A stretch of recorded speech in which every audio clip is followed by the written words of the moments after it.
Alors tous à la fois bénirent le Dieu miséricordieux et se sentirent animés d'une telle ferveur qu'ils étaient prêts à transpercer non seulement des hommes, oh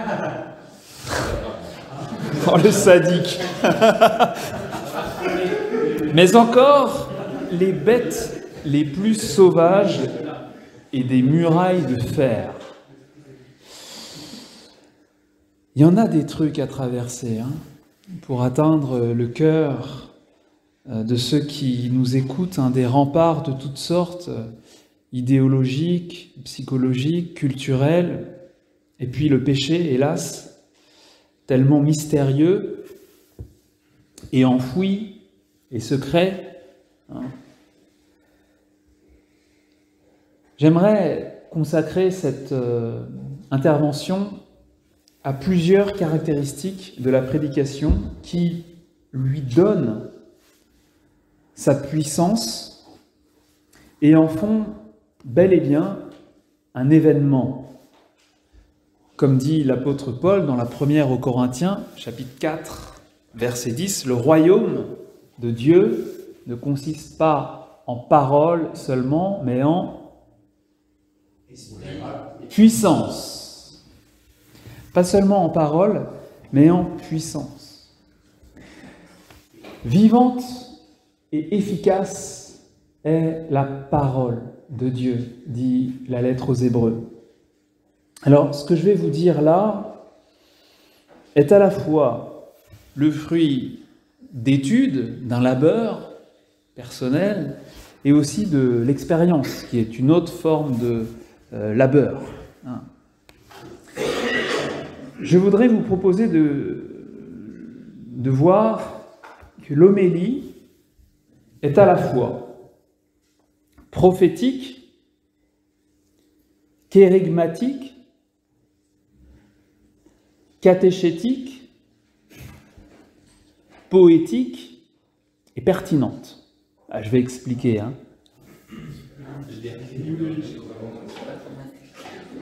C'est pour éviter la routine. Prophétique, kérygmatique, catéchétique, poétique et pertinente. Elle tombe à point. Alors si des questions viennent, je préfère les garder pour après. Merci pour la patience. Tout d'abord donc, l'homélie est prophétique. Elle devrait l'être. Nous lisons au début du premier livre de Samuel qu'en ce temps-là, les visions n'étaient pas fréquentes, il était rare que Dieu parlât. Sommes-nous comme au jour du petit Samuel? Arrive-t-il souvent qu'on entende un homme de Dieu et que l'on se dise « Dieu a parlé » et que sous le poids, sous la force de cette parole, que le silence nous devienne, au moins pour un temps, une nécessité pour décanter tant l'événement qui s'est produit était fort, tant la parole qu'on a introduite en nous a pénétré profond et remué nos cœurs. N'est-elle pas comme un glaive, cette parole? L'esprit de prophétie a-t-il disparu? Sommes-nous souvent surpris par lui? Ou bien est-ce chose exceptionnelle malgré tous nos prêches, toutes nos homélies, tous nos discours? Pourtant, le prêtre catholique a vocation de prophète. Sa parole doit être pour tous comme la parole de Dieu. Si quelqu'un a le don de parler, dit saint Pierre, que ce soit comme les paroles de Dieu. Nous lisons dans l'Apocalypse que le témoignage de Jésus c'est l'esprit de prophétie. Parole un petit peu curieuse, chapitre 19, verset 10. Le témoignage de Jésus, ce que Jésus a dit, manifesté, nous parvient aujourd'hui de manière vivante par l'esprit de prophétie. Pour nous aussi, l'esprit de la prédication doit être l'esprit de prophétie. Prêcher, c'est être prophète. Dire cela, le penser, n'a rien de présomptueux, c'est une forme de clairvoyance. Il a bien fallu qu'on se décide pour envisager d'être prêtre du Très-Haut. Eh bien, nous sommes prêtres et nous sommes prophètes. L'homélie du prêtre, et c'est vraiment mon premier point, n'est pas un petit commentaire. C'est un office prophétique au sens fort des mots. Je répète, c'est un office prophétique au sens fort des mots. Il s'agit de parler de la part de Dieu. C'est poussé par l'Esprit Saint que des hommes ont parlé de la part de Dieu, dit saint Pierre. Eh bien, c'est ce que nous sommes appelés à vivre. Je relisais dans ma chambre ces notes tout à l'heure et il m'a traversé, quelque chose m'a traversé l'esprit, c'est un passage de Lumen Gentium, alors j'ai vérifié, c'est le numéro 35, dans lequel il est dit que le Christ, grand prophète, qui par le témoignage de sa vie et la vertu de sa parole a proclamé le royaume du Père, accomplit sa fonction prophétique jusqu'à la pleine manifestation de sa gloire, par la hiérarchie qui enseigne en son nom et avec son pouvoir. En fait, il dit non seulement par la hiérarchie qui enseigne en son nom et avec son pouvoir, mais aussi par les laïcs, etc. Je ne poursuis pas la citation, mais vous voyez, il s'agit de participer au ministère prophétique de Jésus qui, lui, n'a pas fait des petits commentaires. Alors, quand je dis être prophète, il ne s'agit pas d'être excentrique, de parler fort, de tonner contre le péché.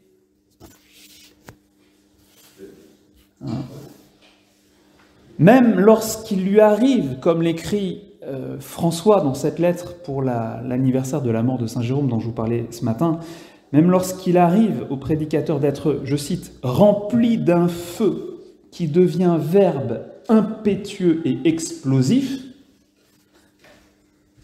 le prophète n'a rien d'un excité, d'un excentrique, d'un homme agité par le vent. Il s'agit de parler dans l'Esprit Saint, de la part de Dieu. Voilà, être prophète. Et j'aimerais en profiter là pour répondre à l'une des questions qui m'a été posée. Donc je vais insérer vos questions dans mon propos. On m'a parlé des risques que comporte pour le prêtre de porter une parole courageuse, incisive, de s'exposer à souffrir la contradiction, en particulier, y compris de la part des confrères. Comment se positionner? J'en parle maintenant parce que ça rejoint un peu cette dimension du prophétisme. La première chose que je voudrais dire, c'est que, comme je viens de l'évoquer, être prophète, c'est pas seulement tonner contre le péché. Enfin, c'est pas forcément ça. Je peux être prophète et être très tendre, murmurer la tendresse et la miséricorde de Dieu. Je peux être prophète en invitant à la prière. Je ne suis pas obligé de hurler « Engeance de vipère, vous n'échapperez pas au jugement ». Vous voyez ? Thérèse de Lisieux est prophète. Donc c'est la première chose. On peut être prophète en parlant avec douceur. Et la condition pour être prophète, c'est de rechercher l'humilité, de ne pas se mettre au-dessus de ceux à qui on s'adresse, de ne pas se mettre dans la situation de celui qui juge, car un seul a le pouvoir de juger, hein, c'est celui qui a le pouvoir de sauver et de perdre, comme dit saint Jacques. Donc être prophète peut être amené à être incisif, mais pas forcément. Non. Ça peut être un être de consolation, hein, ou les deux à la fois. Je pense à saint Vincent Ferrier, qui pour le coup, lui, avait globalement un message un peu tonitruant. Hein. Eh bien, il donne ce conseil au prédicateur, il dit, si tu dois avoir une parole, je le cite en substance, hein, si tu dois avoir une parole mordante, eh bien, ne commence pas par ça et manifeste la bonté. Il ne faut surtout pas que tu donnes l'impression d'être irrité,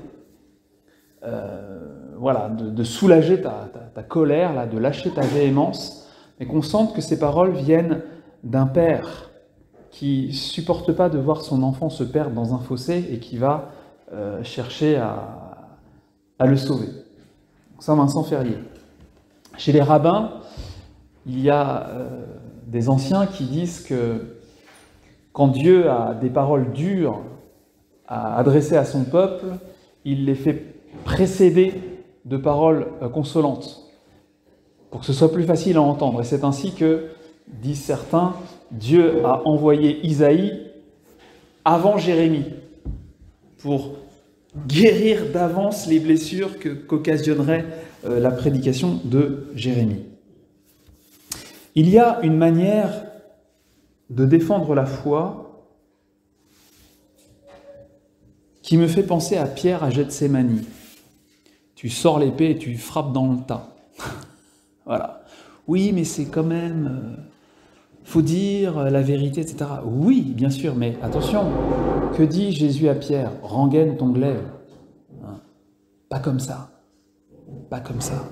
Hein?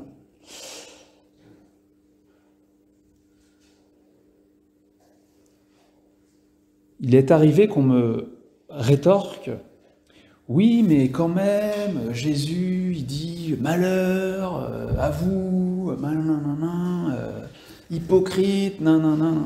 C'est vrai, mais à qui dit-il ça? Aux prêtres, aux religieux, aux hommes les plus religieux de son temps. Le pécheur qui pleure, le pécheur qui se repent, il n'a pas droit à ce genre de traitement. Donc, cette verve prophétique, moi j'encourage, mais voilà, il faut faire attention, me semble-t-il.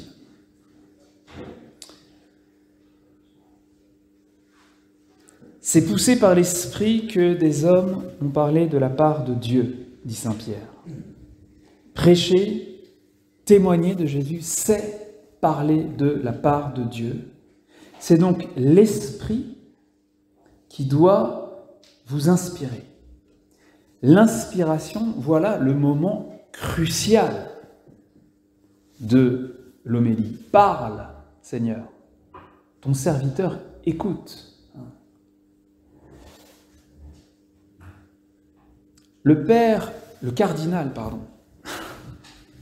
Raniero Cantalamessa, parle de cela en toute clarté. Je vais le citer assez longuement dans une de ses prédications pour le Carême 2008. Il nous explique qu'il y a deux manières de préparer une homélie. Une bonne et une mauvaise.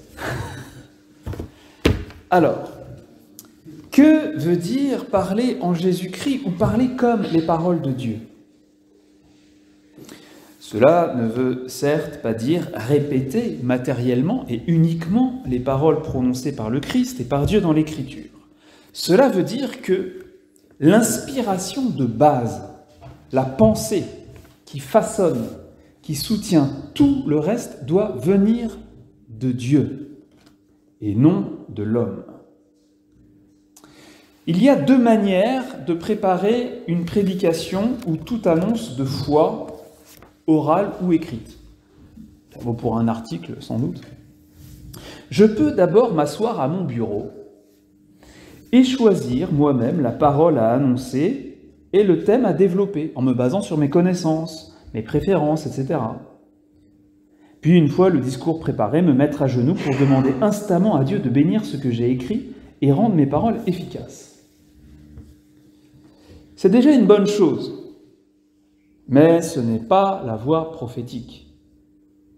Il faut plutôt faire le contraire. D'abord se mettre à genoux et demander à Dieu quelle est la parole qu'il veut dire. Ensuite, s'asseoir à son bureau et utiliser ses connaissances pour donner du corps à cette parole. Cela change tout, car de cette manière, ce n'est pas Dieu qui doit faire sienne ma parole, mais c'est moi qui fais mienne sa parole. Il faut, poursuit le Père, il faut partir de la certitude de foi que, en toutes circonstances, le Seigneur ressuscité a dans le cœur une parole qu'il souhaite transmettre à son peuple. C'est celle qui change les choses et c'est celle qu'il faut découvrir. Et il ne manque pas de la révéler à son ministre si celui-ci la lui demande humblement et avec insistance. Au début, il s'agit d'un mouvement presque imperceptible du cœur, une petite lumière qui s'allume dans l'esprit, une parole de la Bible qui commence à attirer notre attention et qui éclaire une situation. C'est véritablement la plus petite de toutes les graines. Mais ensuite, on se rend compte qu'à l'intérieur, il y avait tout. Il y avait un coup de tonnerre capable de foudroyer les cèdres du Liban. Et voilà. Ensuite, on se met à son bureau, on ouvre ses livres, on consulte ses notes, les pères de l'Église, les maîtres, les poètes. Mais désormais, c'est tout autre chose. Ce n'est plus la parole de Dieu au service de notre culture, mais notre culture au service de la parole de Dieu.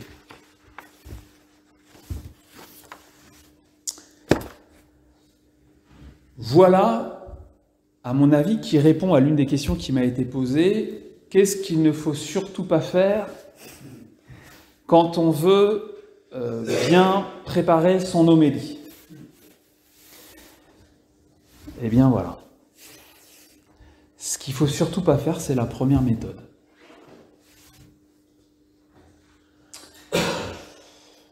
Ceci étant posé, la préparation de l'homélie, la réflexion, l'écriture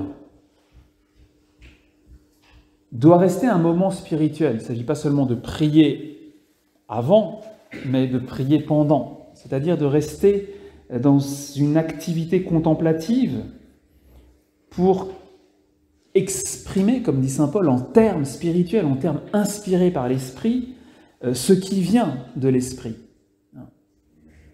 Dans le catéchisme, nous lisons que l'Esprit Saint, dont l'onction imprègne tout notre être, est le maître intérieur de la prière chrétienne. C'est lui qui dirige la prière. Eh bien,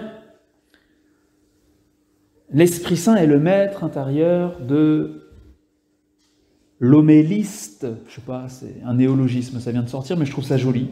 L'homéliste. L'Esprit Saint est son maître intérieur, autant que de celui qui prie. Et sans cette maîtrise, sans cette seigneurie de l'Esprit sur nous, il n'y a pas de prédication. C'est ça le truc. C'est qu'il n'y a pas de prédication. Dans Evangelii Nuntiandi, au numéro 75, Paul VI, il n'y aura jamais d'évangélisation possible sans l'action de l'Esprit Saint.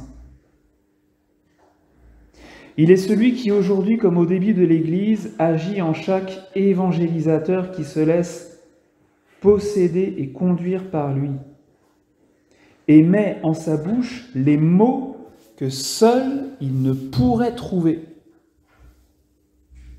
tout en prédisposant aussi l'âme de celui qui écoute pour le rendre ouvert et accueillant à la bonne nouvelle. On peut dire que l'Esprit Saint est l'agent principal de l'évangélisation. Et pour nous, c'est moi qui ajoute, l'agent principal de la prédication.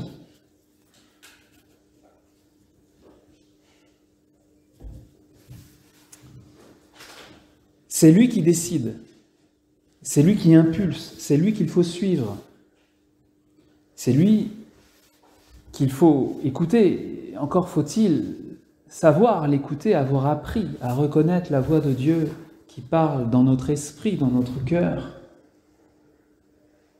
C'est lui qui doit diriger le cheminement de l'homélie, sachant qu'il a, sur le moment, pendant qu'on prêche, la liberté souveraine de ces impulsions soudaines et pleines de puissance dont il a le secret. Et encore une fois, c'est le Père Cantalamessa qui en parle le mieux. Il décrit ça tellement bien dans son livre Commentaire du Veni Creator, que je cite lorsqu'il commente Sermone editans Guttura, tu mets la parole sur nos lèvres. Alors, une prédication pleine d'onction nous fait percevoir comme le frémissement de l'esprit. C'est une annonce qui nous secoue, qui pénètre dans nos cœurs. C'est le sens profondément biblique de ce terme que l'on retrouve par exemple dans le texte des Actes où il est dit que Jésus fut oint d'esprit et de puissance. L'Esprit Saint s'insère mystérieusement dans le langage humain, lui donnant ainsi une qualité nouvelle. Alors que le messager est en train de parler, il sent à un moment tout à fait imprévu une interférence. Sa parole s'affermit et se fait plus incisive. Il expérimente un reflet de cette autorité qui émanait de Jésus lorsqu'il s'adressait à la foule et à ses disciples. Quand l'Esprit Saint met une parole sur les lèvres, ce que nous demandons dans le Veni Creator, les effets, quoique de nature spirituelle, sont bien perceptibles. L'auditeur est rejoint dans une zone de son être où aucune autre voix ne parvient. Il se sent touché et parfois même traversé de frissons. Eh bien, dis donc. Cela ne se produit pas toujours aussi intensément durant la même prédication. Ce sont des moments. Une phrase, une parole suffisent à Dieu. En ces instants, tous sentent comme des gouttes de feu se mêler aux paroles du prédicateur qui deviennent alors incandescentes. Le feu est l'image la moins imparfaite pour exprimer la nature de cette action de l'Esprit qui se manifesta à la Pentecôte sous la forme de langue qu'on eût dite de feu.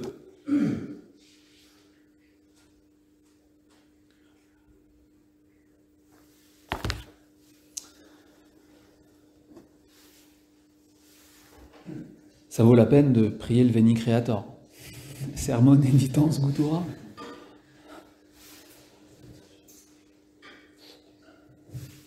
J'en profite pour répondre à une question, celle du renouvellement. Comment faire pour ne pas tomber dans la routine? Comment faire pour renouveler en particulier nos prédications lors d'obsèques? Alors je ne sais pas quel était exactement le problème là. Pourquoi les obsèques en particulier? Est-ce que c'était parce qu'il y a l'idée derrière d'une homélie type pour les obsèques? C'était ça, non? Oui. Ouais, une homélie, le coup de l'homélie type. D'accord. Alors là, c'est pareil, je pense qu'on pourrait avoir un partage là-dessus, parce que chacun pourrait avoir une réponse intéressante, utile. Je pense que cette question de l'inspiration est un peu le remède au manque de renouvellement. le renouveau vient de l'Esprit Saint.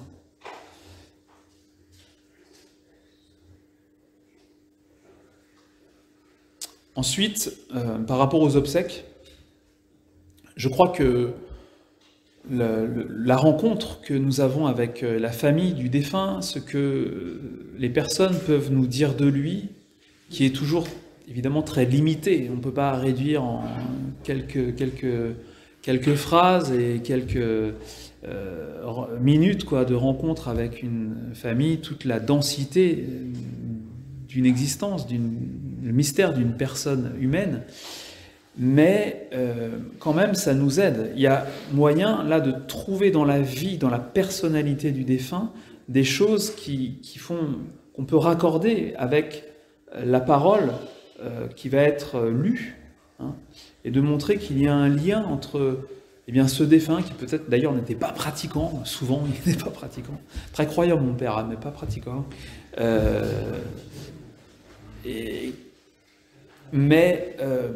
de dire, en fait, dans sa vie, il y avait des choses qui l'apparentaient plus ou moins consciemment au Christ, et c'est une manière, du coup, d'annoncer Jésus dans cette famille.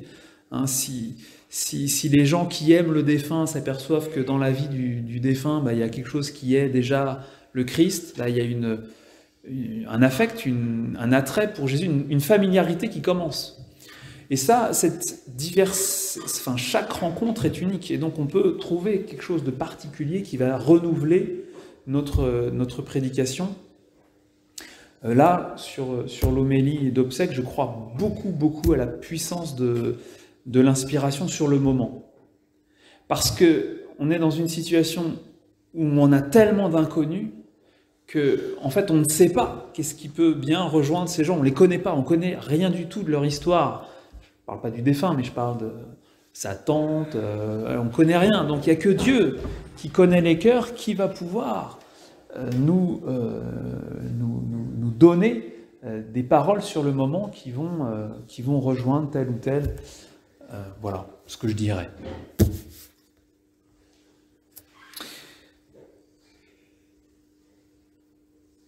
L'autre chose concernant le renouvellement, alors pas spécialement pour les obsèques, mais de manière générale, quant à la prédication, c'est notre rapport personnel intime avec les Saintes Écritures, avec la parole de Dieu, ce dont je vous parlais ce matin.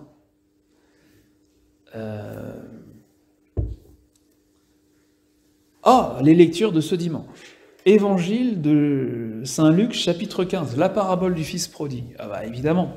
Alors là, on connaît tout ça par cœur, donc qu'est-ce que je pourrais bien dire? La miséricorde, tac, tac, tac, et hop, on est parti déjà dans notre tête. Finalement, on ne se met pas à l'écoute de cette parole et on construit déjà l'homélie.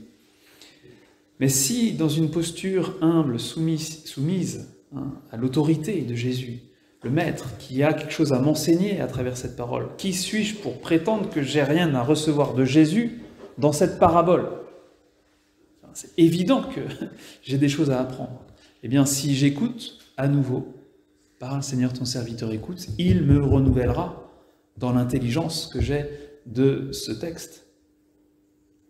Et alors, ma prédication sera, elle aussi, renouvelée.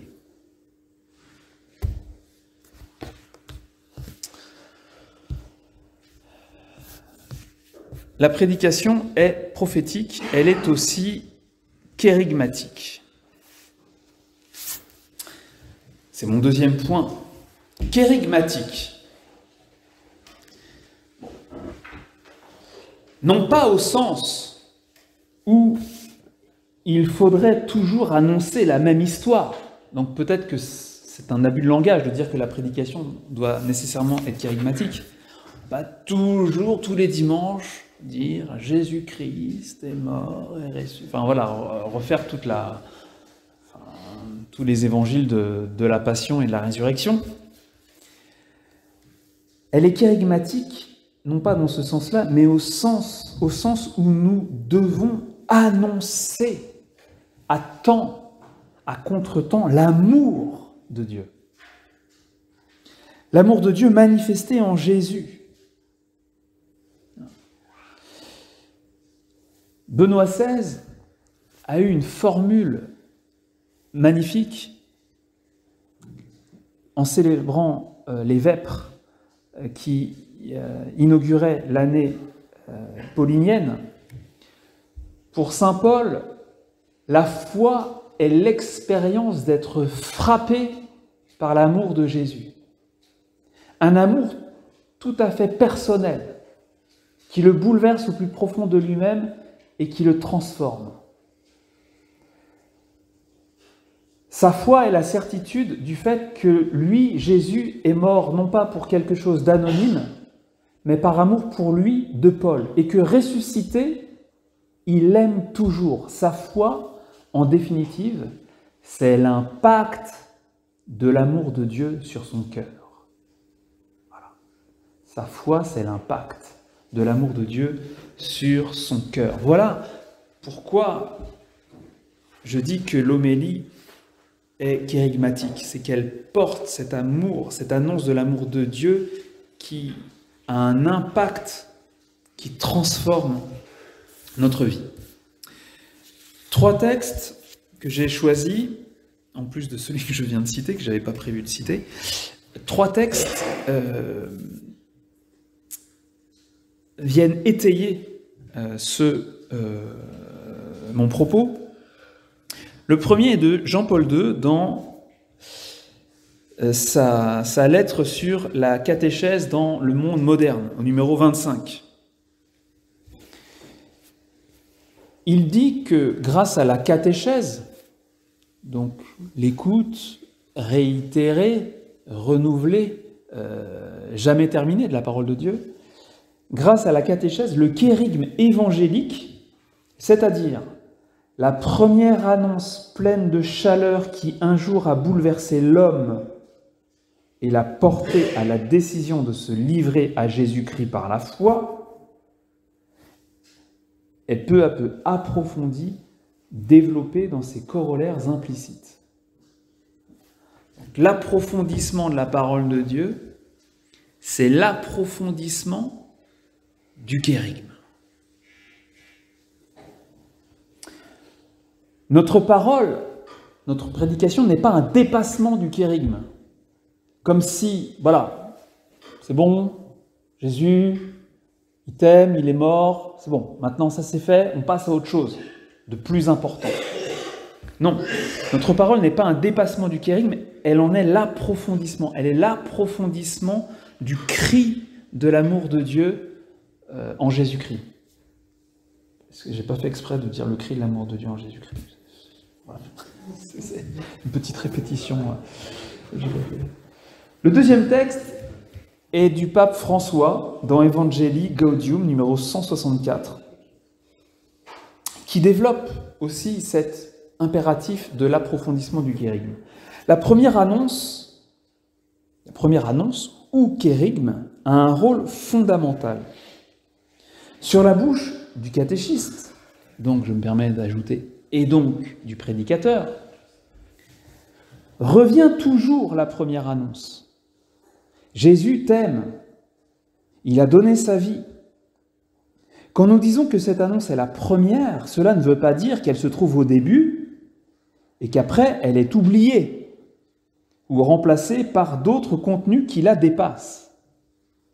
Elle est première au sens qualitatif, parce qu'elle est l'annonce principale, celle que l'on doit toujours écouter de nouveau, de différentes façons, et que l'on doit toujours annoncer de nouveau durant la catéchèse sous une forme ou sous une autre, à toutes les étapes et à tout instant.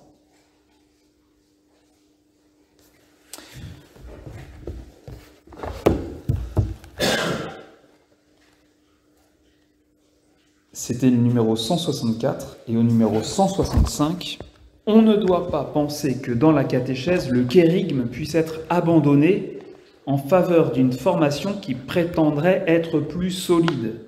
Il n'y a rien de plus solide, de plus profond, de plus sûr, de plus consistant et de plus sage que cette annonce. Toute la formation chrétienne est avant tout l'approfondissement du kérigme. Pour nous qui prêchons à l'homélie, cela implique, me semble-t-il, que notre parole soit d'une manière ou d'une autre une annonce du mystère de l'amour de Dieu, de l'amour que Dieu est en lui-même et qu'il a pour nous, ses créatures. Cette insistance sur la puissance de l'amour du Christ, nous la retrouvons dans un texte du catéchisme au numéro 25. Voilà, je vous lis, hein, c'est clair, quoi. Toute la finalité de la doctrine et de l'enseignement doit être placée dans l'amour qui ne finit pas. On peut bien exposer ce qu'il faut croire, espérer ou faire, mais surtout, on doit toujours faire apparaître l'amour de notre Seigneur. On doit toujours faire apparaître l'amour de notre Seigneur, afin que chacun comprenne que tout acte de vertu parfaitement chrétien n'a pas d'autre origine que l'amour et pas d'autre terme que l'amour. Voilà. En bref, nous annonçons Jésus et son amour pour nous d'abord et surtout. Toujours par nos paroles, nous donnons Jésus et nous conduisons nos frères à la communion avec lui. Nous proclamons le Christ et le cœur de notre message, c'est son cœur à lui. Et si je ne m'abuse, le message de sainte Faustine, et je parle sous contrôle d'un expert, d'un missionnaire, de la miséricorde divine, le message de sainte Faustine nous rappelle à tous l'urgence de ce que je dis là, l'urgence du kérygme, de l'annonce de l'amour de Dieu sous toutes ses formes, l'annonce de l'amour infini du Christ et sa puissance pour convertir.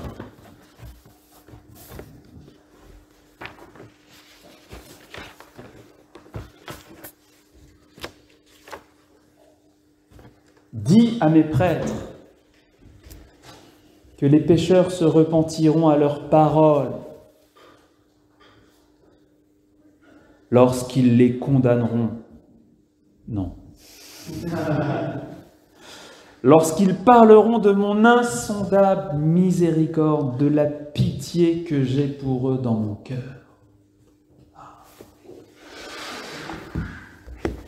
Ça m'a fait penser à quelque chose que j'ai lu dans les extraits de la correspondance du cardinal Journet.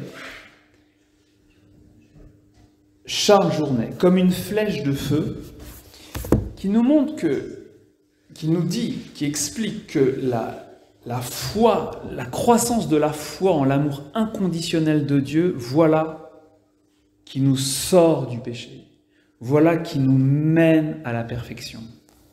Et non pas l'apitoiement sur notre propre sort, qui n'est pas brillant, bien sûr.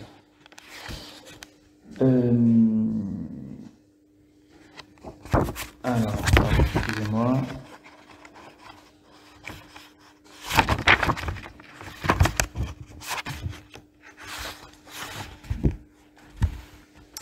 Il vous a déjà ouvert la route royale pour aller à lui, celle d'une foi et d'une confiance illimitée. Il vous faudra croire tous les jours davantage, jusqu'à la fin, jusqu'au jour de la rencontre suprême à la tendresse de l'amour de Dieu. Je me rappelle la parole que m'avait dite voilà longtemps un Chartreux. Si vous croyez vraiment à l'amour de Dieu pour vous, si vous croyez vraiment à l'amour de Dieu pour vous, mais c'est ici que viennent toujours les hésitations, car on connaît trop sa misère, vous serez un saint. Cela vous aidera, je suis sûr.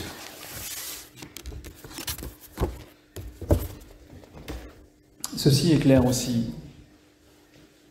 notre ministère de prédication. Comment est-ce que l'annonce de l'amour de Dieu va emmener nos frères jusque dans la sainteté. Voilà pourquoi l'homélie est kérygmatique. Ensuite, on fera la pause. Après ce troisième point, l'homélie est catéchétique. Du coup, là, l'ensemble de ce point répond à l'une des questions qui m'était posée. L'homélie est-elle le lieu de la catéchèse? Alors, on va voir que oui, mais on va voir comment. À quelles conditions? Saint Paul dit que celui qui prophétise, édifie, exhorte, réconforte. 1 Corinthiens, chapitre 14, verset 3. Celui qui prophétise, édifie, exhorte, réconforte. Celui qui prêche aussi. Celui qui prêche, édifie, exhorte, réconforte. Il édifie, c'est-à-dire il bâtit. Il fait grandir. Il perfectionne. Il instruit à partir de la parole qui doit servir et porter ce jour-là. Et l'Église a choisi, disposé pour les enfants de Dieu certains textes, et nous sommes là pour édifier, exhorter, réconforter à partir de cela. Donc forcément, c'est ça, la catéchèse que contient la prédication, l'homélie. Je voudrais vous lire deux passages d'Élie Verbum.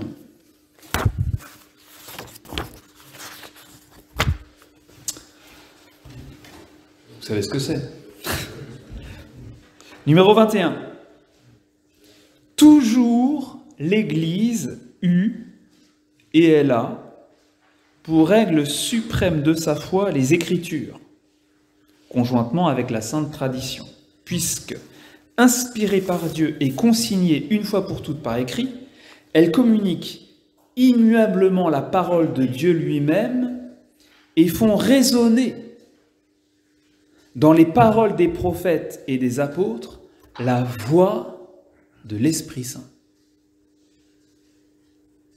Il faut donc que toute la prédication ecclésiastique, comme la religion chrétienne elle-même, soit nourrie et régie par la Sainte Écriture.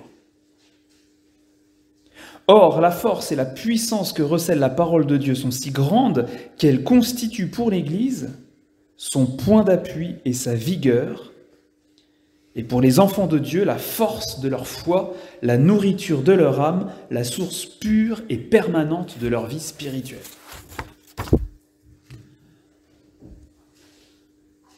Nous sommes appelés à porter la parole de Dieu, et c'est la voix de l'Esprit Saint lui-même qui résonnera alors. Que le ministère de la parole, numéro 24 de Dei Verbum, que le ministère de la parole qui comprend la prédication pastorale, la catéchèse et toute l'instruction chrétienne, où l'homélie liturgique doit avoir une place de choix, trouve lui aussi, dans cette même parole de l'Écriture, une saine nourriture et une sainte vigueur. Si nous sommes, comment on dit déjà, pardon, quand on manque de nourriture, là, quand on est affamé, anémié, en manque de mauvaise nutrition, là, voilà. Eh bien, si on est sous-nutri, dénutri, pardon, eh bien, forcément, dans notre parole, on ne va pas nourrir grand monde si nous-mêmes, nous sommes mal nourris. Nous devons dire la parole de Dieu, citer les Saintes Écritures, expliquer. Combien d'entre nous pourraient témoigner, je pense, d'un jour où une parole proclamée dans la puissance de l'Esprit nous a bouleversée, ou a pris une réalité, une consistance qu'elle n'avait jamais eue jusque-là. Moi, pour ma part, je me souviens très bien, Romains chapitre 8, versets 14 à 17. Quand j'ai entendu ça, tous ceux qui se laissent conduire par l'Esprit de Dieu, ceux-là sont vraiment fils de Dieu. Et l'Esprit que vous avez reçu ne fait pas de vous des esclaves, mais des gens, ou des gens qui ont encore peur. C'est un esprit qui fait de vous des fils. Et poussés par cet esprit, nous crions vers le Père en l'appelant Abba. Aussi, tu n'es plus esclave, mais fils et fils, donc héritier. Si nous souffrons avec lui pour être avec lui glorifiés. Le jour où j'ai entendu ça, comme ça, c'était peut-être pas la première fois, hein, mais un jour, ça a fait mouche, quoi. Ou tilt, ou je sais pas ce que ça a fait, mais ça a fait quelque chose. La parole de Dieu, citée de manière explicite. Paf.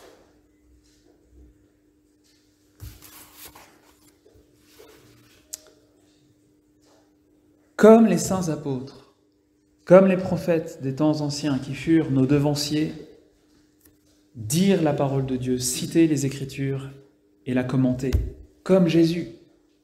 Il leur annonçait la parole, dit saint Marc, chapitre 2, verset 2. Le semeur, c'est ces petites idées qu'il sème. Non. Le semeur, c'est la parole qu'il sème. Marc, chapitre 4, verset 14.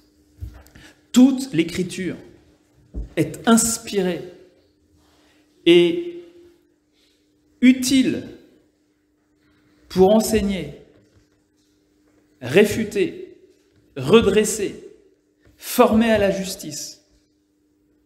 Je t'adjure devant Dieu et devant le Christ Jésus qui doit juger les vivants et les morts.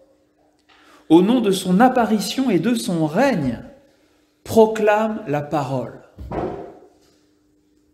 Difficile de faire plus solennel, hein, comme invitation, comme appel. Proclame la parole. Alors ceci, et il y aurait tellement d'autres choses à dire, nous fait pressentir, j'espère, tout le prestige, toute la noblesse de ce ministère de la parole. Non, l'homélie n'est pas un petit commentaire, c'est un office prophétique et c'est le lieu par excellence de l'enseignement doctrinal. C'est ce que souligne avec clarté le cardinal Henri de Lubac dans un ouvrage colossal que je n'ai pas lu en entier, Exégèse médiévale, les 4 sens de l'écriture. Première partie, tome 2. Il nous faut, dit-il, retrouver la force et la dignité en partie perdue de ce mot de prédication dans le langage traditionnel. Le Ministerium Predicationis ou l'Officium Predicationis, pour parler comme Grégoire, Saint Grégoire le Grand, n'est pas la vulgarisation d'un enseignement doctrinal à la forme plus abstraite qui lui serait antérieure et supérieure. Il est, sous sa forme la plus haute, l'enseignement doctrinal lui-même. Cela était vrai de la première prédication chrétienne, celle des apôtres. Cela l'est également de la prédication de ceux qui leur succèdent dans l'Église, les pères, les docteurs et nos pasteurs à l'heure actuelle. Alors entendons-nous bien, il ne s'agit pas de donner dans une complexité invraisemblable pour les fidèles, invraisemblable au sens où on se demande si on n'est pas en train de rêver, quoi. Enfin, en l'occurrence de cauchemarder. Il ne s'agit pas de donner dans la complexité, de parler, comme disent certains, le langage, le patois de Canaan. Je ne sais pas si vous connaissez cette expression. Le patois de Canaan, c'est le langage des experts dans l'Église. Voilà. Il ne s'agit pas de prêcher en utilisant le patois de Canaan, la langue des experts, ou de donner dans une complexité pénible. Mais il s'agit de nourrir vraiment les âmes. Mais de le faire, de leur donner Dieu dans le langage simple et éloquent de Jésus. Je préfère être compris par les pécheurs que loué par les doctes, dit saint Augustin dans le De Doctrina Christiana. Je préfère être compris par les pécheurs que loué par les doctes.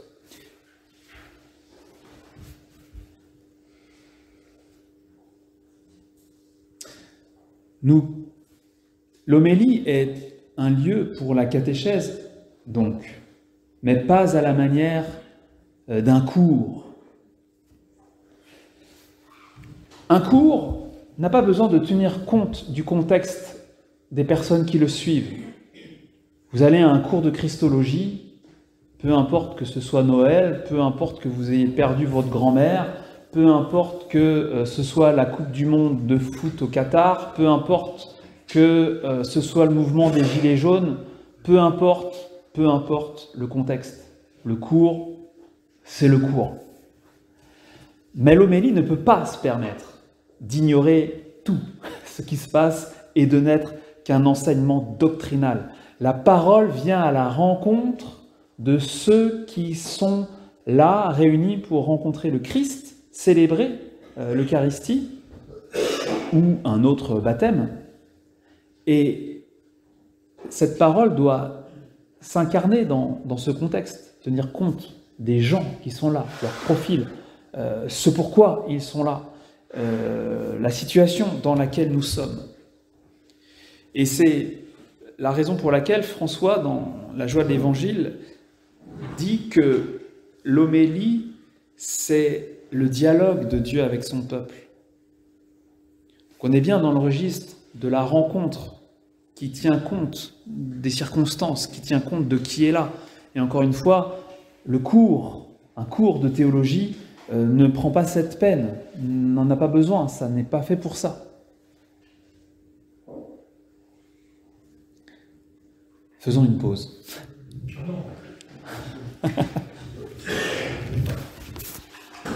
Il va y avoir le goûter, hein, c'est ça? Déjà? À 16h, ouais, c'est bien. Alors on continue un peu, non? Qu'est-ce qu'on fait? On continue un peu? On continue. Ah. Fausse joie. On va tenir jusqu'au goûter, jusqu'à 16h. Ouais. Alors continuons avec la 4e note, hein, l'homélie prophétique, kérygmatique, catéchétique, et là, aux surprises, l'homélie est aussi poétique. Ah, qu'est-ce que ça veut dire?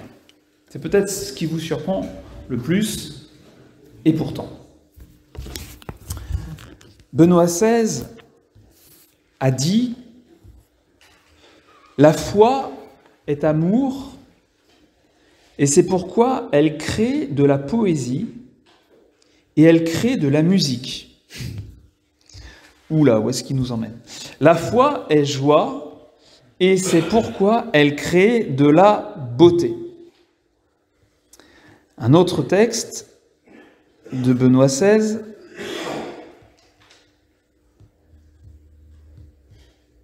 c'est bizarre le bruit des travaux, on dirait qu'il y a quelqu'un qui ronfle.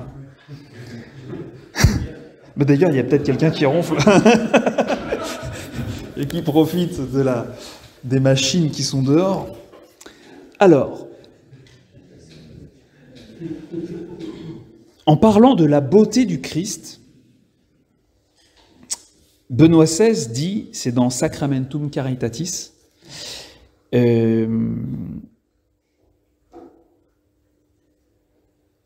l'attribut, donc la beauté et la splendeur des origines, la beauté de Jésus auquel nous faisons référence, n'est pas pur esthétisme, mais modalité par laquelle la vérité de l'amour de Dieu nous rejoint, nous fascine et nous emporte, nous faisant sortir de nous-mêmes et nous attirant ainsi vers notre vocation véritable, l'amour. L'idée, c'est que la manifestation de Dieu, l'épiphanie de Dieu dans notre histoire, est belle. Et que cette épiphanie de Dieu, elle a un nom, elle a un visage, c'est Jésus, et que nulle part, la beauté de Dieu ne resplendit mieux que dans le mystère pascal. Ok. L'homélie, la prédication, est-elle le lieu pour ça ? Eh bien, j'aimerais vous montrer que oui, vous dire pourquoi et vous expliquer ce que j'aime appeler la poétique de la prédication, formule que j'emploie en partie au moine de Ligugé, excellent prédicateur, François Cassinguena Trevedi, auteur d'un petit livre intitulé « Poétique de la théologie ».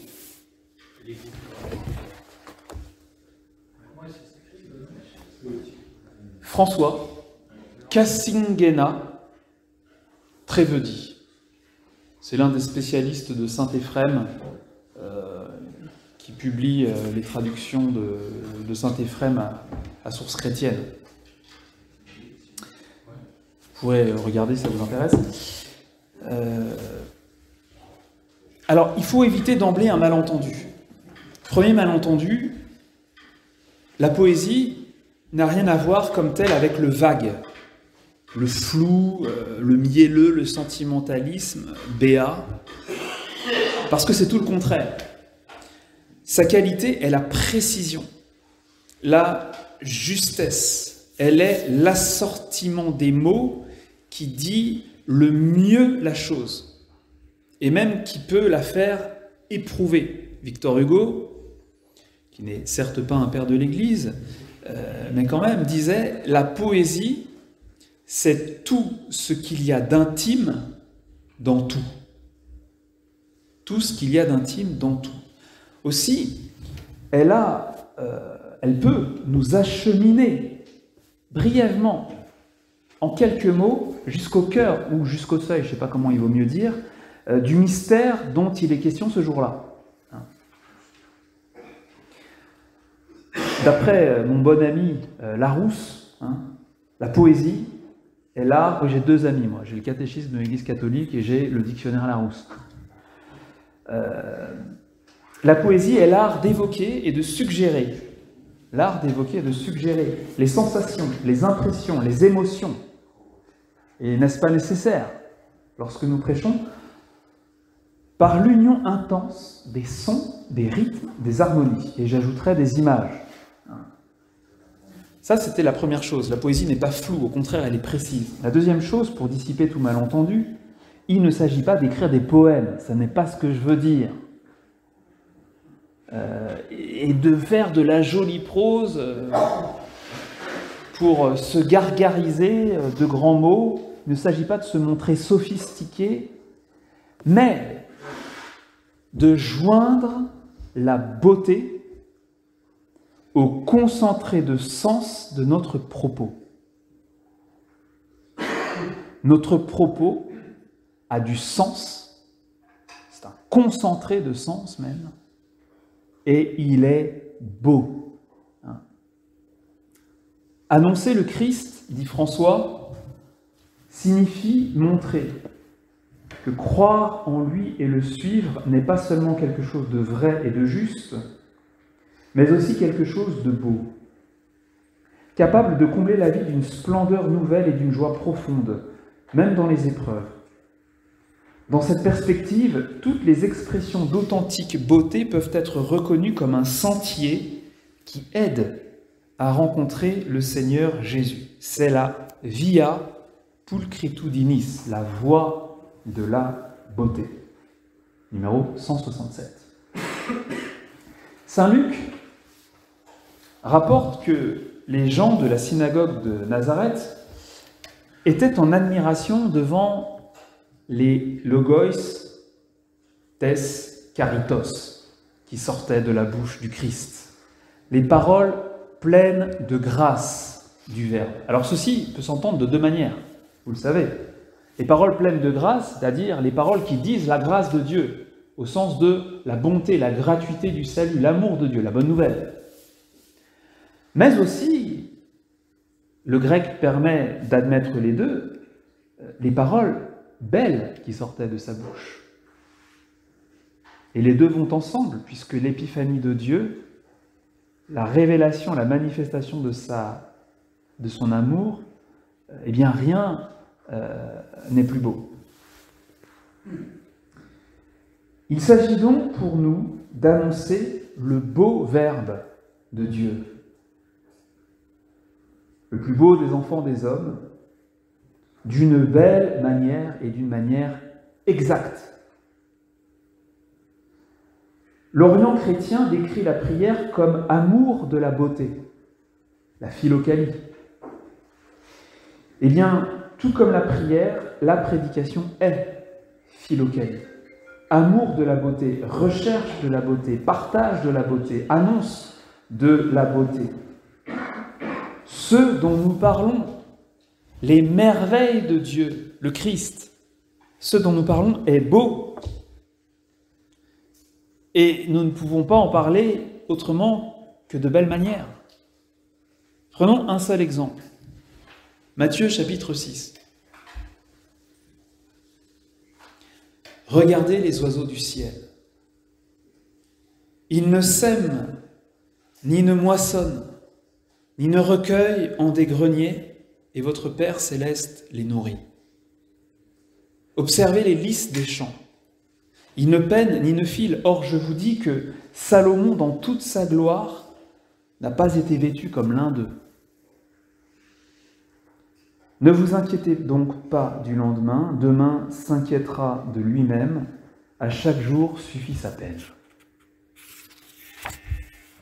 Non mais franchement, ce qui est dit là est d'une profondeur inouïe. Ça tape juste. Et c'est plein, je suis désolé, c'est plein de poésie. Prenez le livre d'Isaïe, autre exemple. Enfin, les moments tombent, vous voyez. Nous devons donc apprendre à parler avec le beau Verbe, expert en images, en impression, en parabole. Je suis frappé à la pensée que Saint Luc n'a pas, a priori, on peut dire qu'a priori, Luc n'a jamais vu, entendu comme ça Jésus. Il n'a connu Jésus qu'à travers Paul.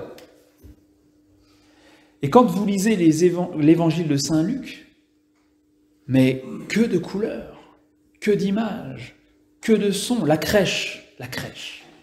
Il est le seul à en parler.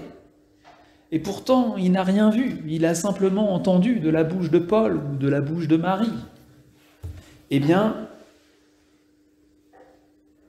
que de poésie, que de beauté. Chez quelqu'un qui n'a pas été témoin oculaire, mais qui a été serviteur de la parole et qui, en servant cette parole, nous a donné à voir autant qu'à entendre. Alors il faudrait, je pense, personnellement j'y tends, j'y suis pas du tout, c'est mon ambition, que la parole de celui que le Nouveau Testament appelle évangéliste, c'est-à-dire missionnaire de l'Évangile, prédicateur de l'Évangile. Que la parole de l'évangéliste s'apparente un peu à ce qu'on trouve dans les 4 évangiles. Non seulement quant au fond, mais aussi quant à la forme, au style. Que le maître et ses disciples prêchent un peu dans le même registre. Pour ma part, voilà, c'est quelque chose que j'ambitionne. Pas vous ? Sur cette poétique de la prédication, sur cette petite philocalie de l'homélie, je termine avec 2 textes pontificaux. Le premier est de Paul VI, repris par Benoît XVI, et le deuxième est de Jean-Paul II. Et après, il sera pile poil le temps, l'heure du goûter.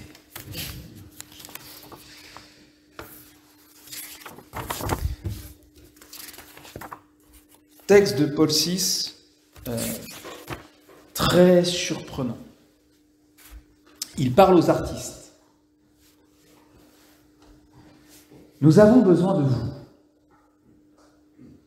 Notre ministère a besoin de votre collaboration.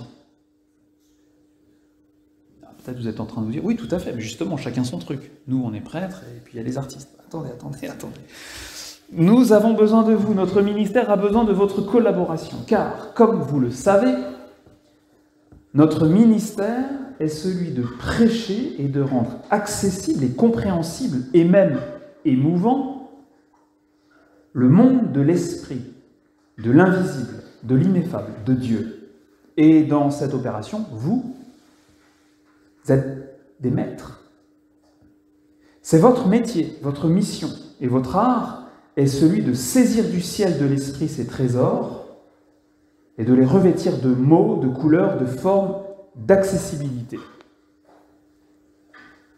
Et si votre aide nous manquait, le ministère deviendrait balbutiant et incertain, et aurait besoin de faire un effort, dirions-nous, de devenir lui-même artistique, ou mieux, de devenir prophétique.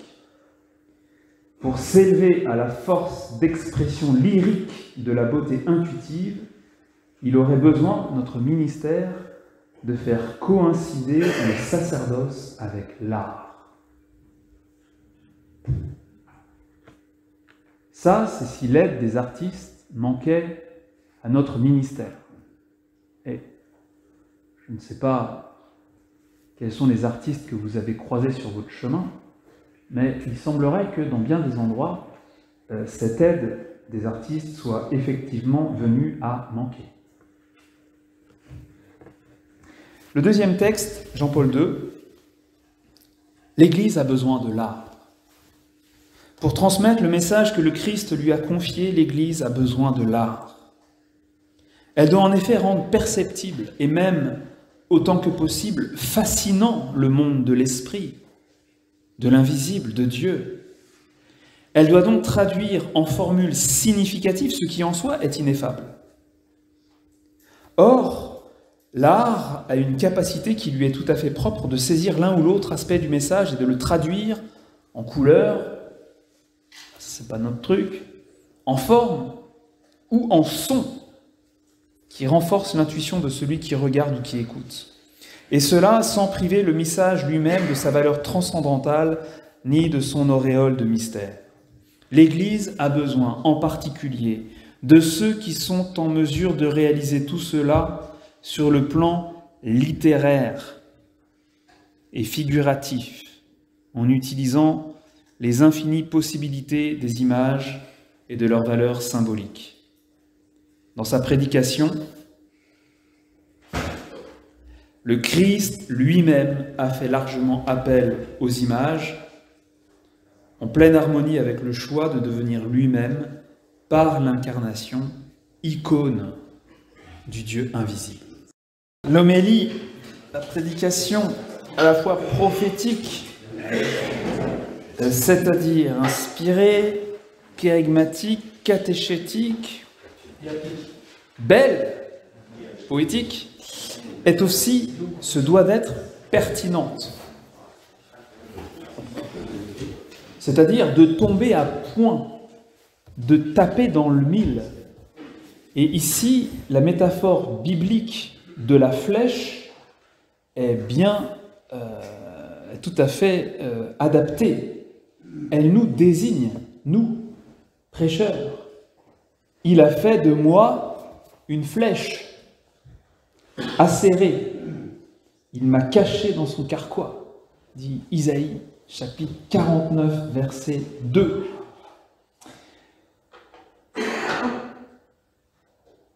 Décocher une flèche, décocher une parole de feu, envoyer du lourd, comme on dirait plus trivialement pour les plus jeunes d'entre nous, c'est tout ce qu'il y a à faire à l'ambon. Et mieux vaut se taire, sinon. Il s'agit pas seulement d'être intéressant. Je vous l'accorde, c'est mieux, si vous l'êtes. Il s'agit non seulement d'être intéressant, mais aussi d'être percutant. Et ce sont deux choses différentes.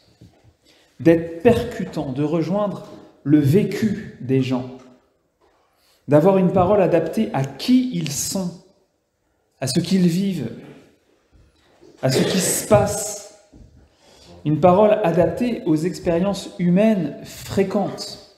Et au passage, aussi ça me vient comme ça, c'est l'un des apports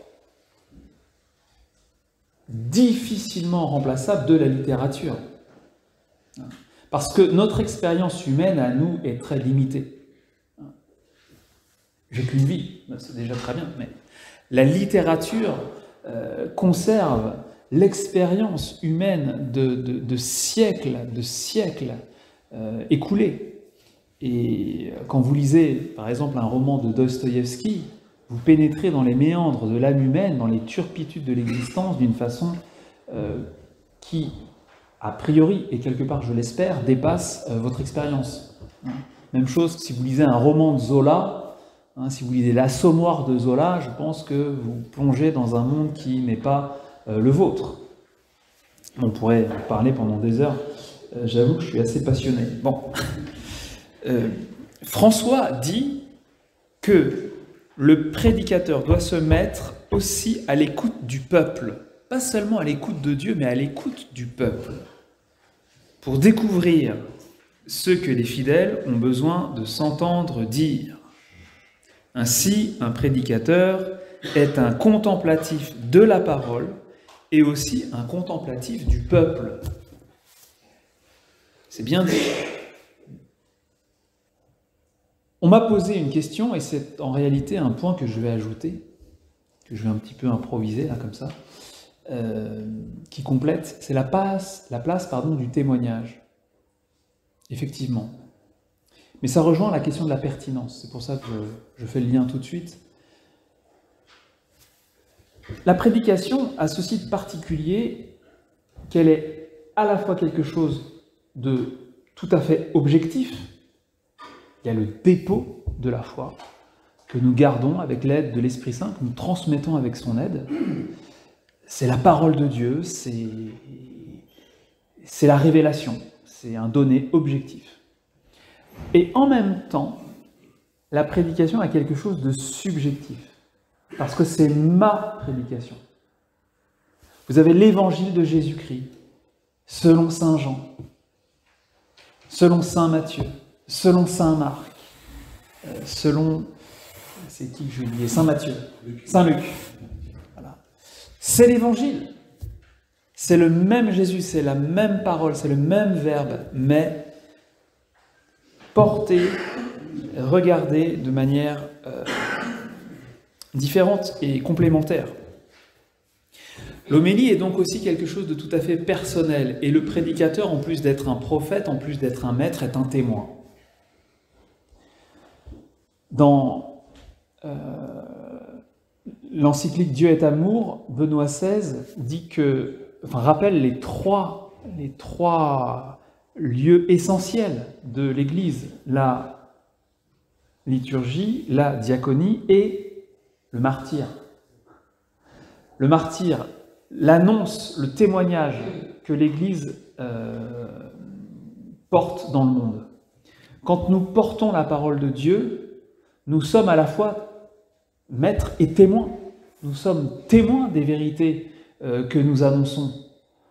Nous témoignons qu'elles sont vraies. Nous pouvons aller puiser dans notre vie, nous pouvons aller puiser dans la vie des autres, des anecdotes, des illustrations qui donnent à sentir à ceux qui vous entendent et qui vous regardent, lui, il est prêt à mourir pour la parole qu'il me donne maintenant. C'est ça, la dimension de martyr au sens très large de notre Église, elle est témoin jusque-là, jusqu'à l'extrême.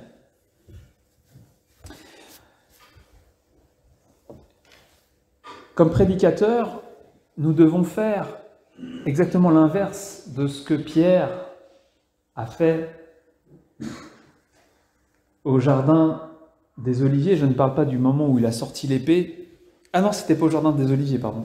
C'est au moment où il était dans le palais du grand prêtre et que par 3 fois il dit « Je ne connais pas cet homme ». Donc là, il fait exactement l'inverse de ce pourquoi il a été choisi. Il avait été choisi pour dire tout ce qu'il savait de cet homme. Il va se rattraper par la suite.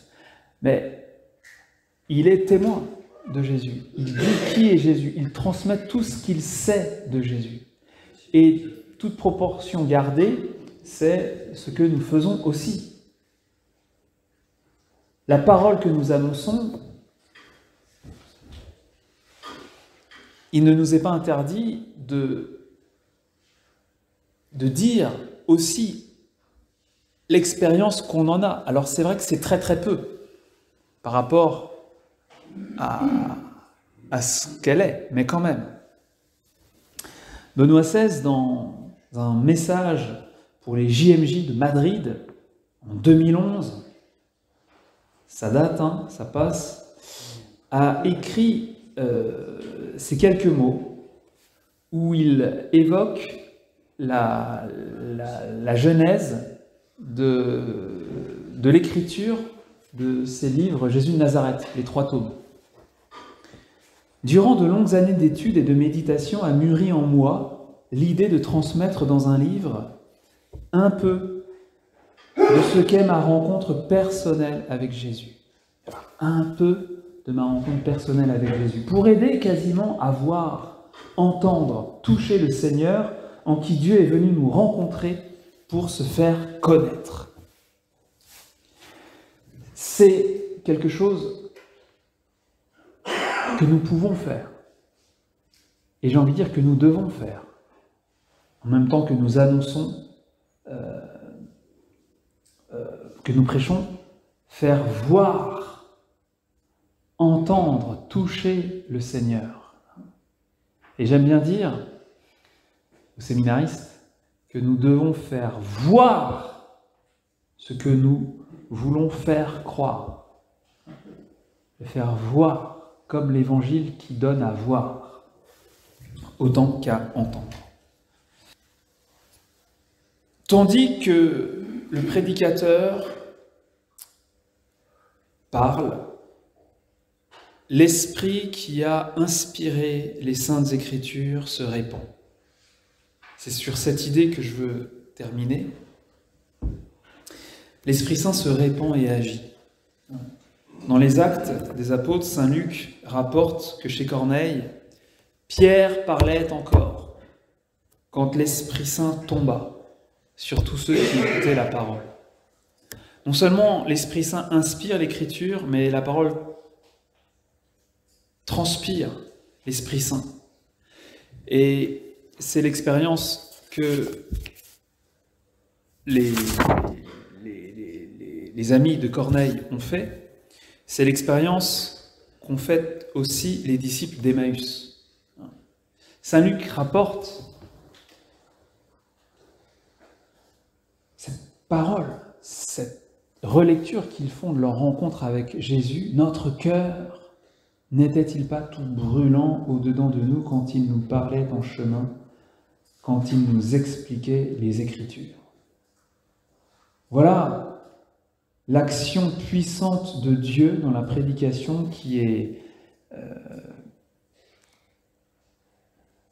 dite, rapportée comme ça en un mot, les cœurs brûlants. En 2 mots, les cœurs brûlants. Évidemment, tout ce qu'on a dit là, aujourd'hui et en particulier cet après-midi, c'est vrai que faire ça, si c'est ça qu'on veut faire, eh bien, ça demande du temps. C'est-à-dire que la préparation de l'homélie, ça ne va pas être le truc, une fois qu'on a fait tout le reste de la pastorale, allez, je fais mon homélie en 20 minutes ou en une demi-heure. Voilà, c'est pas, à mon sens, quelque chose qui se fait une fois qu'on a fait le reste de la pastorale, la préparation de l'homélie. C'est quelque chose de fondamental, c'est quelque chose de premier, qui mérite que si on doit sabrer dans les activités, on sabre d'autres choses que l'homélie. Mais l'homélie, c'est pas secondaire. C'est voilà, c'est quelque chose qui mérite qu'on y consacre du temps. Le pape François disait, je crois que je la formule, la préparation de la prédication demande de l'amour. On consacre un temps gratuit et sans hâte uniquement aux choses et aux personnes qu'on aime. Et ici, il s'agit d'aimer Dieu qui a voulu nous parler. La durée de l'homélie, comment bien calibrer la durée de l'homélie? Alors là, franchement, moi, ma doctrine en la matière n'est pas du tout ecclésiastiquement correcte. C'est-à-dire que, je ne dis pas que j'ai raison, hein, je ne sais pas qui a raison, qui a tort, mais l'idée d'une homélie de 8 minutes, déjà c'est quelque chose de très culturel, parce que il y a des frères qui viennent d'Afrique ici, un prêtre africain en Afrique qui fait une homélie de 8 minutes, on se demande s'il se fout du monde. Les mecs, ils ont fait 3 heures de marche pour venir à la messe, et le gars, il nous fait une homélie de 8 minutes, quoi. Tu dis, attends. Et après, en plus, tu passes le panier pour la quête. Ah non, non, non, c'est pas possible. C'est toi qui vas nous payer, oui, c'est toi qui rembourse. Hein. Donc, cette idée que l'homélie doit être brève, ça, c'est quelque chose de tout à fait culturel. L'histoire de l'Église nous montre, notamment chez les pères de l'Église, que c'était des homélies interminables. Les homélies de Saint-Augustin, c'est 1 heure, 1 heure et demie, 2 heures, entrecoupées de hurrahs, d'applaudissements, de paralytiques qui se lèvent, etc. Je veux dire, c'est pas possible, c'est pas possible, c'est pas possible. Et donc on a comme ça les notes, hein, Saint-Augustin qui dit arrêtez d'applaudir, laissez-moi parler. C'est vraiment impressionnant. Donc je pense que cette histoire de la brièveté requise, soi-disant, des homélies, tient, je pense, à la médiocrité de ce qui est servi bien souvent. Hein, quand le pape François a dit, il n'y a pas très longtemps, que les homélies devaient être courtes, justement, il prend pas plus de... Il dit, j'entends dire qu'il y a des prêtres qui parlent plus de 10 minutes, etc. En fait, cette parole, il faut bien entendre que le bruit qui remonte, c'est que les homélies sont nulles. Donc le pape dit, attendez, c'est bon, enfin, limitons la casse, faites ça rapide, quoi. Enfin, abrégeons la souffrance. Mais, non mais c'est vrai. Mais après, on dit, mais c'est quand même pas possible, nos fidèles ne sont pas formés, ils ne savent rien, comment est-ce que c'est possible? Comment est-ce que c'est possible? Comment vous voulez former des gens en leur parlant 8 minutes par semaine, sachant que, entre ce que vous savez dire, okay, et ce qu'ils entendent, ce qu'ils admettent, ce qu'ils retiennent, et qu'en plus, vous, c'est 8 minutes, mais à côté de ça, c'est BFM, CNews, YouTube, tout ce que vous voulez, Netflix, matin, midi et soir, votre parole, au milieu de tout ça, mais elle disparaît. Et donc, je crois que c'est pas sérieux de considérer que on est quitte de notre mandat de prédication parce qu'on a prêché 8 minutes le dimanche. C'est quelque chose pour lequel je veux bien me faire couper en deux, ce que je viens de dire. Mais après, moi je ne juge pas les personnes qui pensent autrement et qui font autrement, mais il me semble que on peut prêcher plus longtemps. Mais il faut être en mesure de faire le job. C'est-à-dire, quelqu'un qui n'est pas suffisamment à niveau pour prêcher un quart d'heure, mettons, j'entends suffisamment à niveau, il ne s'agit pas de d'être un dieu de l'art oratoire. Moi, je suis pas un dieu de l'art oratoire. Mais il y a un minimum, vous voyez, d'habileté, de savoir-faire, qui fait que oui, ok, écouter un quart d'heure, ça demande quand même un effort d'attention. Ça, c'est inévitable. Mais ça passe. Parce que c'est intéressant, parce que c'est percutant, parce qu'il y a du rythme, parce que c'est prenant, quoi. Si c'est monocorde, monotone, un quart d'heure, c'est impossible. Et donc, si on prétend devoir prêcher longtemps, eh bien, il faut élever le niveau de l'exigence qu'on a envers soi-même, afin, comme dit la congrégation de Frères Laget, augmenter la capacité professionnelle de notre prédication.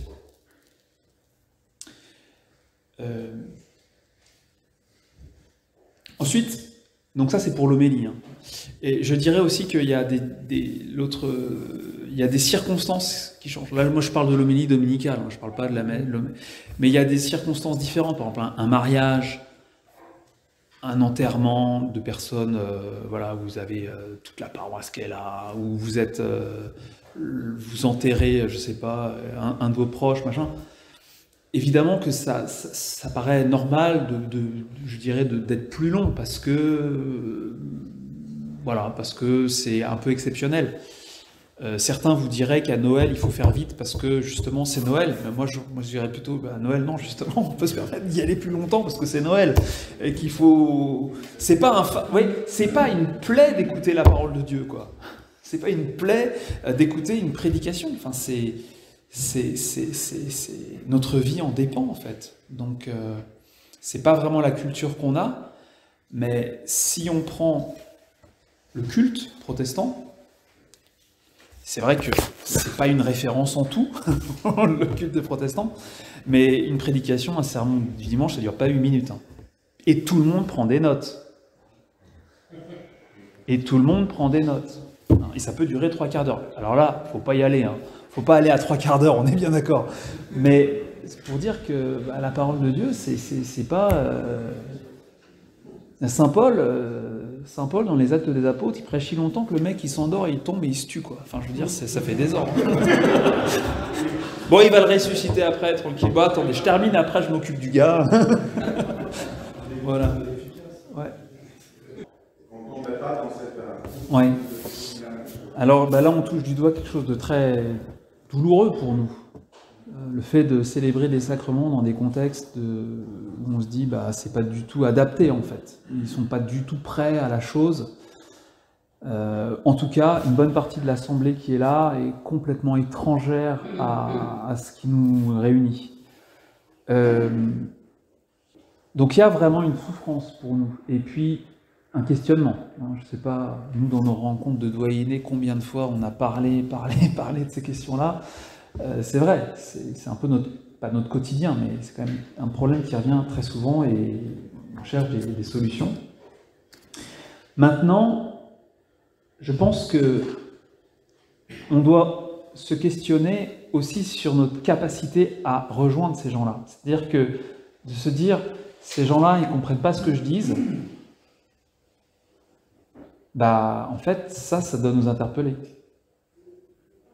Ils ne comprennent pas ce que tu dis. Eh bien, pourquoi tu ne leur parlerais pas de manière à ce qu'ils comprennent ce que tu dis? Et c'est un renversement, c'est-à-dire qu'on acte vraiment qu'en fait, on ne parle plus à des chrétiens. On parle à des gens qui doivent tout découvrir avec nous. Et donc, c'est normal qu'ils ne comprennent pas si je lui parle comme si je parlais à un chrétien. Il faut que je parle à un non-chrétien. Et ça modifie considérablement notre approche de la prédication. Effectivement, là, j'ai plutôt parlé, je reconnais, d'un contexte homélie du dimanche où nous parlons avec des fidèles. Mais on voit bien que Paul, dans les Actes des Apôtres, quand il est à Athènes, il fait cet effort d'essayer de se mettre à la portée de